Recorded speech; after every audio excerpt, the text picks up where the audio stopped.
Hello everyone, this is Rupa working as an assistant professor in Gokaraju Rangaraju Institute of Engineering and Technology. Now I will discuss about data mining task primitives. Generally, each user will have a data mining task in their mind. That is some form of data analysis that they like to perform on the data mining system. Data mining task can be specified in the form of a data mining query, which is input to the data mining system. We can give some query to the data mining system.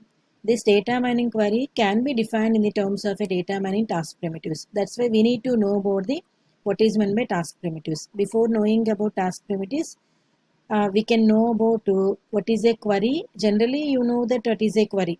Okay, we will give some question to the any of the database. Okay, giving a query, and based on the query, the mining system has to be responded. Okay, that query has to be defined in the terms of a data mining task primitives. These primitives allow the users to interact, communicate with the data mining system. For communication of data mining system, definitely we need to go for writing of a task primitives. What is the purpose of this task primitives? Obviously, it will discover all the interesting patterns for the data mining process. Within the process of data mining, we need to find some of the findings are the patterns of the data mining system. We'll see that what are the data mining task primitives. We have 5 data mining task primitives has to be available. One is a task relevant data, second one is a knowledge type to be mined, and background knowledge, pattern interestingness measures, and finally visualization of discovered patterns. Within the all the primitives, generally whenever if you want to go for doing any of the data mining task, first we need to go for selection of a task relevant data. First we need to select some relevant data, then apply the some of the techniques like functionalities. Then based on the background knowledge, we need to find some interesting measures or the patterns. Finally, that has to be represented in a visualization representation. That is the process going on within the data mining system. First we need to select the task relevant data that is relevant for the mining system. Then apply the any of the techniques as a data mining functionalities. Then we can go for the what is the background knowledge has to be available. Okay, and based on the background knowledge, we need to go for selection of the what are the interesting measures and the patterns for the corresponding data. And finally, that has to be represented in a way as a visualization. Now we will see one by one each and every task primitive. First we can go for the first primitive as a task relevant data. The set of task relevant data to be mined.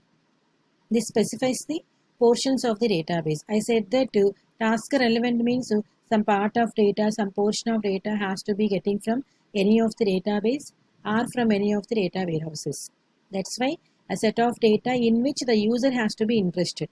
Okay, and what part of data user has to be interested, the data has to be taken for the mining process. It will include the database attributes or it may include the data warehouse dimensions also.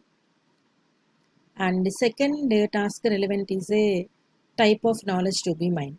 The kind of knowledge to be mined, it has to be specified in a way as a data mining functions. Okay, those functions you already know as a data characterization, discrimination, association, correlation, and also it may include the classification, prediction, clustering, outlier analysis, evaluation analysis.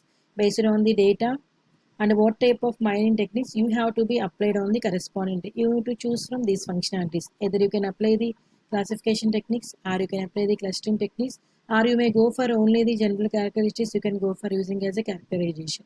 And if you want to find any of the associations or correlations, you can go for the association analysis.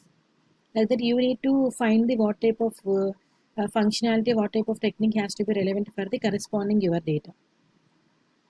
Then the third primitive is a background knowledge. The background knowledge is to be discovered in a process as a the knowledge about the domain to be mined. It is useful for guiding the knowledge discovery process and for evaluating the patterns. This background knowledge has to be guide for what type of knowledge has to be discovered and how we can evaluate the patterns. Okay, based on this background knowledge, we can apply the corresponding data mining techniques. Generally, this background knowledge has to be popularly we can define in a way as a concept hierarchies. These concept hierarchies are the background knowledge which will allow data to be mined at multiple levels of abstraction. In multiple levels of abstraction, we can go for using this background knowledge. But let us go for example as a concept hierarchy. Okay, we can take one of the attribute as a age or one of the dimension as a age, and generally we have age categories will be the first. We can take the highest level will be the all, and generally what are the age types we have? We have a age in the sense as a youth, and we have a middle age, and one more is a senior age. Okay, again the third level it has to be contained in a way as a youth comes under what is the age, what is the numerical value for that one. 20 to 39 years it comes under the youth, and in the middle age it contains the 40 to 59 years, and the senior age comes under the 60 to 89. Like that we need to define in all the levels. This background knowledge has to be helpful for the user, has to be guided in a way as a how to discover the process and how to evaluate the patterns. Based on this background knowledge, obviously we need to go for evaluation of the patterns. And the fourth one is the interesting patterns. The interesting measures and the thresholds for the pattern evaluation. Okay, they may be used to guide the data mining process. Okay, by using the background knowledge, we need to find the what type of mining process has to be used. How after discovery, how it has to be evaluated. How we can discover the all the patterns. Okay, different kinds of knowledge may be having different interestingness measures. Okay, different types of techniques has to be contained as a functionalities as classification, clustering, and like that association. And each and everything has to be contained their own interesting measures. For example, when we go for taking it as the interesting measures for the association rule mining, it will include the support and confidence. Based on these two measures, we need to go for finding the what are the interesting patterns for the corresponding data. If the threshold value will be the less, then we can say it as that is the uninteresting pattern. If it is reaching into threshold value, we can say it as that is the interesting pattern. Okay, like this we can go for using as all the patterns for the corresponding new technique.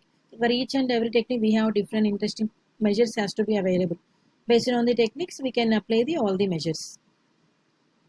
And finally we have a visualizing the patterns. Okay, the expected representation for the visualizing the discovered patterns. Okay, how the user has to expect for representation of the corresponding output to coming from the data mining system. Okay, this has to be referred in a form as a that means we have to represent this, that has to be in a form as a we can display as a tables, we can display in a rules, charts, graphs, relation trees, and we can represent in a cubes also. Okay, the finally after doing all these things, the output of the data has to be represented in a way as a visualization thing.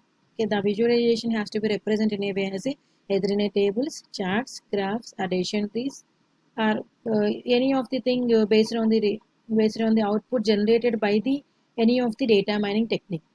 So for example, if you can use the classification, it will generate the decision trees as the outputs or the rules as the output.